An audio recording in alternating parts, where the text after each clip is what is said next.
অবহেলিত একটি উপজেলার নাম টেকনাফ।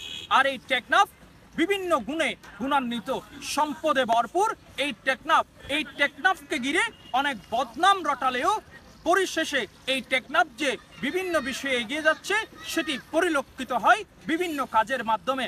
তেমনি মাদকের করাল গ্রাস থেকে যুব সমাজকে দূরে রাখতে বেছে নিয়েছে ক্রীড়াটাকে। এই ক্রীড়ার জন্য একটি ক্রীড়া কমপ্লেক্স কিংবা স্টেডিয়ামের দাবি উঠেছিল অনেক দিন আগে।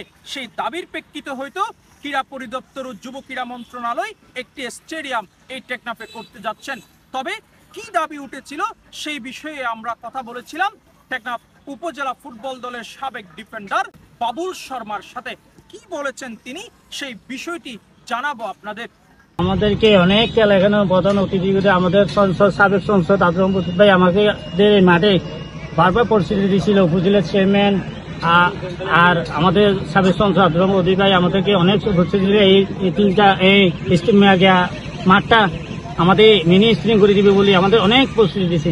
সবাই মিলে আমাদেরকে এই মাঠের জন্য আমি সবাই থেকে আমাদের সাবেক সংসদ আজম ভাইকে আমি অনুরোধ করবো এই মাঠটার জন্য সহযোগিতা দেওয়ার জন্য। আমাদের টেকনাফ উপজেলায় প্রতি উপজেলা একটা মিনি স্টেডিয়াম হয়ে গেছে, আমার টেকনাফ উপজেলা একটা স্টেডিয়াম হয় নাই। অনেক আমার ছেলেমেয়েদের অনেক কষ্ট হয়ে আছে এখানে, সব গরিবের ছেলেরা খেলতে পারছে না। বালা মাঠে ইঞ্জুরি হইলে এখন টিমের এখন কিছু খরচ পাচ্ছে না।